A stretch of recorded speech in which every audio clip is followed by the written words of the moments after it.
আসসালামু আলাইকুম ওয়া রাহমাতুল্লাহ। শুরুতেই সংবাদ শিরোনাম, এরপর বিস্তারিত সংবাদ। হঠাৎ খুশিতে নাচছেন শেখ হাসিনা, বললেন রনি। হাসিনাকে নিয়ে অবস্থান পরিবর্তন করেছে ভারতীয় মিডিয়া। আওয়ামী লীগ আমলের সব ওসিকে বরখাস্তের দাবি। থানায় হামলা করে আসামি ছিনতাই, ওসি সহ আহত 23 জন। মিটার চুরি করে মোবাইল নম্বর দিয়ে গেল চোর, অতঃপর কি ঘটলো? এতক্ষণ শুনছিলেন সংবাদ শিরোনাম, এবার বিস্তারিত সংবাদ। আর হ্যাঁ, যারা এখনো চ্যানেলটি সাবস্ক্রাইব করেননি, পরবর্তী ভিডিও পেতে অবশ্যই চ্যানেলটি সাবস্ক্রাইব করে বেল বাটনটি বাজিয়ে রাখবেন। হঠাৎ খুশিতে নাচছেন শেখ হাসিনা, বললেন রনি। সাবেক সংসদ সদস্য গোলাম মাওলা রনি বলেছেন, রাজনীতি থেকে আওয়ামী লীগের আলোচনা কোনো অবস্থাতেই বাদ দেওয়া যাচ্ছে না। প্রধান উপদেষ্টা ডক্টর ইউনূস বলেছেন, ফ্যাসিস্টকে আর ফিরে আসতে দেওয়া হবে না। আওয়ামী লীগের মতো একটা ফ্যাসিস্ট দলকে বিদায় করার জন্য 16টি বছর আমাদের অপেক্ষা করতে হয়েছে। আগামীতে যদি কোনো ফ্যাসিস্টের উদ্ভব হয়, সেক্ষেত্রে জাতিকে যেন 16 বছর অপেক্ষা করতে না হয়। এই জন্য যেভাবে সংস্কার দরকার সবই তিনি করবেন। আওয়ামী লীগ ভালো হবে না, ফিরে আসবে ভয়ঙ্কর ভাবে। হঠাৎ খুশিতে নাচছেন শেখ হাসিনা শিরোনামে নিজের ইউটিউব চ্যানেলে দেয়া এক বিশ্লেষণে এসব কথা বলেন তিনি। গোলাম মাওলা রনি বলেন, প্রধান উপদেষ্টার যারা সহযোগী রয়েছেন তাদের মুখে এনসিপি বা বিএনপি নিয়ে কোনো কথাবার্তা নেই। তাদের মুখে কেবল আওয়ামী লীগ, শেখ হাসিনা আর ফ্যাসিস্ট। এগুলোর ফল কি হতে পারে? মার্কেটিং এর ভাষায় একটা কথা আছে, সেটা হলো যে কোনো প্রচার যাকে নিয়ে করা হয় সেটা শেষ পর্যন্ত তার পক্ষে চলে যায়। এই বিষয়টি আওয়ামী লীগ বিরোধীদের মধ্যে ভয় তৈরি করছে। তিনি বলেন, ইউটিউব, ফেসবুকে আওয়ামী বিরোধী পরিচিত মুখ 5 থেকে 6টি। তাদের মোকাবেলার জন্য আওয়ামী লীগের 500 থেকে 600 মুখ হাজির। তারা আওয়ামী ন্যারেটিভ তৈরি করছে, অনেককে হুমকি দিচ্ছে। তিনি আরো বলেন, এটা এমন ভয়ঙ্কর অবস্থায় পৌঁছে গেছে যে স্বয়ং প্রধান উপদেষ্টা জাতিসংঘের এক কর্মকর্তার কাছে অপতথ্য বন্ধের জন্য সহযোগিতা কামনা করেছেন। তিনি মেটার কাছেও সহযোগিতা চেয়েছেন। হাসিনাকে নিয়ে অবস্থান পরিবর্তন করেছে ভারতীয় মিডিয়া। গত বছরের 5ই আগস্ট দেশ ছেড়ে ভারতে পালিয়ে যান সাবেক প্রধানমন্ত্রী শেখ হাসিনা। এরপর থেকেই পাল্টে যায় দৃশ্যপট। জুলাই বিপ্লবের পর ভারতের সংবাদ মাধ্যমগুলোতে ঢাকা নিয়ে ব্যাপক আগ্রহ দেখা যায়। বাংলাদেশ প্রসঙ্গে শত শত প্রতিবেদন করতে থাকে ভারতীয় সংবাদ মাধ্যমগুলো। তবে সেসব প্রতিবেদনের ধরন নিয়ে রয়েছে প্রশ্ন। বিশেষ করে শেখ হাসিনাকে ভারতীয় গণমাধ্যমে কিভাবে উপস্থাপন করা হচ্ছে সেদিকে নজর ছিল সবার। শেখ হাসিনা পালানোর পরপরই বাংলাদেশ নিয়ে গুজব ছড়ানো শুরু করে ভারতের সংবাদ মাধ্যম ও দেশটির রাজনীতিবিদরা। বাংলাদেশের গণ অভ্যুত্থান পরবর্তী সময়ে, বিশেষ করে গত 5 মাসে ভারতীয় সংবাদপত্রগুলো তাদের প্রতিবেদনে শেখ হাসিনাকে কিভাবে উল্লেখ করেছে তা নিয়ে সামাজিক যোগাযোগ মাধ্যম ফেসবুকে লিখেছেন নয়াদিল্লিতে বাংলাদেশ হাই কমিশনের প্রেস উইং এর প্রধান ফয়সাল মাহমুদ। বুধবার 2 জুলাই নিজের ভেরিফাইড ফেসবুক অ্যাকাউন্টে শেয়ার করা এক পোস্টে ফয়সাল মাহমুদ লেখেন, শেখ হাসিনাকে নিয়ে ভারতীয় সংবাদপত্রগুলোর অবস্থানে পরিবর্তন দেখা যাচ্ছে। ভারতীয় প্রধান গণমাধ্যমগুলো তাদের প্রতিবেদনে শেখ হাসিনাকে আগে যেভাবে উল্লেখ করত, এখন তাতে উল্লেখযোগ্য পরিবর্তন এসেছে। আর এটি ঘটেছে গত 5 মাসে। ফয়সাল মাহমুদ লেখেন, ভারতীয় গণমাধ্যমগুলো প্রথমে শেখ হাসিনাকে প্রাক্তন প্রধানমন্ত্রী বলে উল্লেখ করত। এরপর তারা অপসারিত প্রাক্তন প্রধানমন্ত্রী বলতে শুরু করে। এখন শীর্ষস্থানীয় 4টি ভারতীয় সংবাদপত্র Times of India, the Hindu, the Indian express এবং হিন্দুস্তান টাইমস ধীরে ধীরে শেখ হাসিনাকে পলাতক প্রাক্তন প্রধানমন্ত্রী শব্দ ব্যবহার শুরু করেছে। পোস্টের শেষে তিনি লেখেন, পরিবর্তন ধারাটি খারাপ নয়। আওয়ামী লীগ আমলের সব ওসিকে বরখাস্তের দাবি। আওয়ামী লীগের আমলে বিভিন্ন থানায় নিয়োগপ্রাপ্ত ভারপ্রাপ্ত কর্মকর্তাকে বরখাস্তর দাবি করা হয়েছে।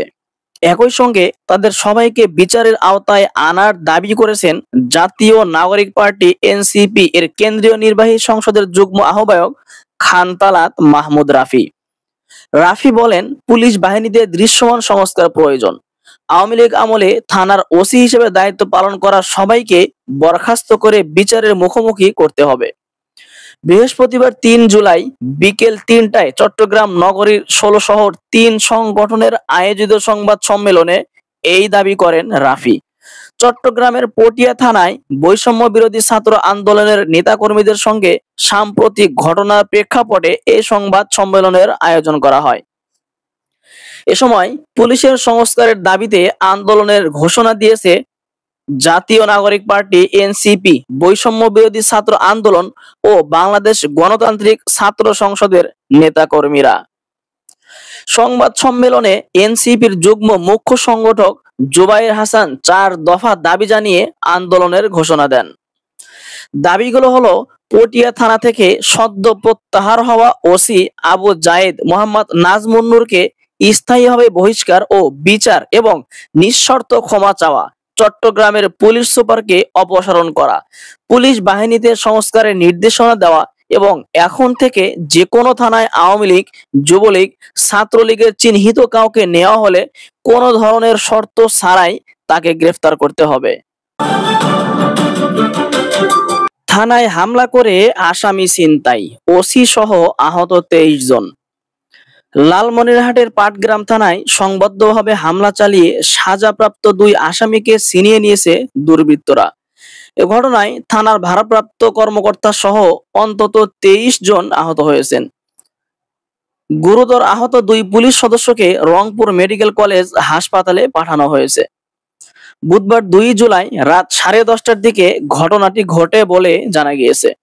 গতকাল রাতের এই হামলার ঘটনা নিয়ে প্রত্যক্ষদর্শী ও পুলিশ সূত্র জানায়, বুধবার রাত 10:30টার দিকে ২০০ থেকে ২৫০ জন একযোগে থানা চত্বরে ঢুকে ভাঙচুর শুরু করে। তারা থানার চেয়ার, টেবিল, কম্পিউটার ও ল্যাপটপ ভাঙচুর করে, গুরুত্বপূর্ণ নথিপত্র তছনছ করে, ইট পাটকেল ছুঁড়ে থানার জানালার কাঁচ ও দরজা ভেঙে ফেলে। পুলিশ তাদের বাধা দিলে উভয় পক্ষে সংঘর্ষ হয়। পাটগ্রাম থানার ওসি মিজানুর রহমান বলেন, গুরুতর আহত ২ পুলিশ সদস্যকে রংপুর মেডিকেল কলেজ হাসপাতালে পাঠানো হয়েছে। আমি সহ ৬ জন পাটগ্রাম উপজেলা স্বাস্থ্য কমপ্লেক্সে চিকিৎসা নিয়েছি। ওসি মিজানুর রহমান আরো জানান, দুর্বৃত্তরা পুলিশের কাছ থেকে জোরপূর্বক হাজতখানার তালার চাবি নিয়ে সাজাপ্রাপ্ত ২ আসামি বেলাল হোসেন ও সোহেল রানা চপলকে ছিনিয়ে নেয়। পরিস্থিতি নিয়ন্ত্রণে টিয়ারশেল নিক্ষেপ করা হলে উত্তেজনা আরো বেড়ে যায়। পরে লালমনিরহাট, হাতীবান্ধা ও কালীগঞ্জ থানা থেকে অতিরিক্ত পুলিশ, সেনাবাহিনী ও বিজিবি সদস্য এসে পরিস্থিতি নিয়ন্ত্রণে আনে। তিনি বলেন, হামলায় জড়িতদের অনেককে চিহ্নিত করা গেছে। তারা স্থানীয় বিএনপি ও সহযোগী সংগঠনের সঙ্গে সম্পৃক্ত। পুলিশ জানায়, বুধবার সন্ধ্যায় সরোরবাজার এলাকায় চাঁদাবাজির সময় বেলাল ও সোহেলকে হাতে নাতে আটক করা হয়। পাটগ্রাম উপজেলা নির্বাহী কর্মকর্তা ও নির্বাহী ম্যাজিস্ট্রেট উত্তম কুমার দাস তাদের ১ মাসের বিনাশ্রম কারাদণ্ড দেন। বেলাল ও সোহেল স্থানীয় শ্রমিক দলের নেতা এবং তাদের মুক্ত করতেই বিএনপি ও অঙ্গ সংগঠনের নেতাকর্মীরা পরিকল্পিত এই হামলা চালায়। এদিকে জাতীয় নাগরিক পার্টির উত্তরাঞ্চলীয় মুখ্য সংগঠক সার্জিস আলম তার ভেরিফাইড ফেসবুক পেজে এই ঘটনা লিখেছেন, বিএনপি নেতাকর্মীরা দীর্ঘদিন ধরে পাটগ্রামে পরিবহন থেকে চাঁদা আদায় করে আসছে। হাতে নাতে ধরা পড়ার পর তাদের ছিনিয়ে আনতেই এই পরিকল্পনায় হামলা চালানো হয়েছে। তবে বিএনপির পাটগ্রাম উপজেলা শাখার সাধারণ সম্পাদক অলিউর রহমান সোহেল দাবি করেন, এটি বিএনপির সঙ্গে পুলিশের কোনো সংঘর্ষ নয়। মূল বিষয়টি পাথর কোয়ারি ইজারাদারদের সঙ্গে সংশ্লিষ্ট। ঘটনার পরপরই লালমনিরহাটের পুলিশ সুপার মোহাম্মদ তরিকুল ইসলাম, ডিআইজি ও জেলা প্রশাসক ঘটনাস্থল পরিদর্শন করেন। পুলিশ জানিয়েছে, হামলার পেছনে জড়িতদের গ্রেফতারের অভিযান চলছে। মিটার চুরি করে মোবাইল নম্বর দিয়ে গেল চোর, অতঃপর কি ঘটল?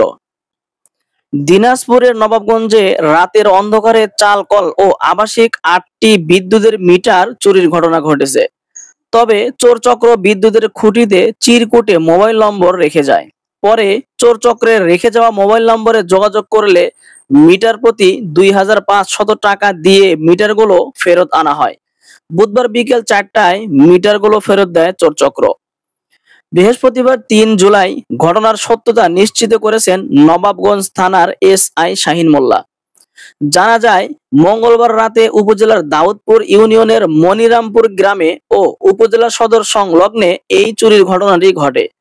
এ ঘটনায় বুধবার দুপুরে মেসার্স তামিজ হাস্কিং মিলের স্বত্বাধিকারী মনিরুজ্জামান দিনাজপুর পল্লী বিদ্যুৎ সমিতি 2 নবাবগঞ্জ জোনাল অফিসে মিটার চুরির বিষয়টি অবগত করেন। তবে এ বিষয়ে থানায় মৌখিকভাবে সহযোগিতা নেন মনিরুজ্জামান সহ ভুক্তভোগীরা। ভুক্তভোগী মনিরুজ্জামান বলেন, মঙ্গলবার রাত 1টায় চালকল থেকে ঘুমানোর জন্য ঘরে যাই। তখনও চালকল মিলে বিদ্যুতের সংযোগ ছিল। রাত 3টার দিকে কাজের ছেলেরা চালকল চালু করতে গিয়ে দেখে বিদ্যুতের লাইন নেই। পরে বিদ্যুতের পোলে গিয়ে দেখি মিটার নেই। আর বিদ্যুতের খুঁটির নিচেই একটি চিরকুটে চোর চক্রের সঙ্গে যোগাযোগ করার জন্য বিকাশ নম্বর দেওয়া ছিল। মনিরুজ্জামান আরো বলেন, পরে চিরকুটে দেওয়া মোবাইল নম্বরে যোগাযোগ করেছি। মিটার ফেরত দিতে চোর চক্র আমার কাছে টাকা দাবি করে। বর্তমানে আমাদের ব্যবসার সিজন চলছে, তাই কোনো কিছু না ভেবেই প্রতি মিটার 2500 টাকা করে দিয়ে আজ বিকেলে 4টার দিকে মিটারগুলো আবার চোর চক্রের কাছ থেকে ফেরত নেওয়া হয়। নবাবগঞ্জ থানার এসআই শাহিন মোল্লা বলেন, ভুক্তভোগীদের মিটার চুরির কোনো লিখিত অভিযোগ হয়নি। তারা মৌখিকভাবে বলেছে চোর চক্রকে ধরার জন্য চেষ্টা চলছে। এতক্ষণ সাথে থাকার জন্য ধন্যবাদ। পরবর্তী ভিডিও পেতে চ্যানেলটি সাবস্ক্রাইব করে পাশেই থাকবেন।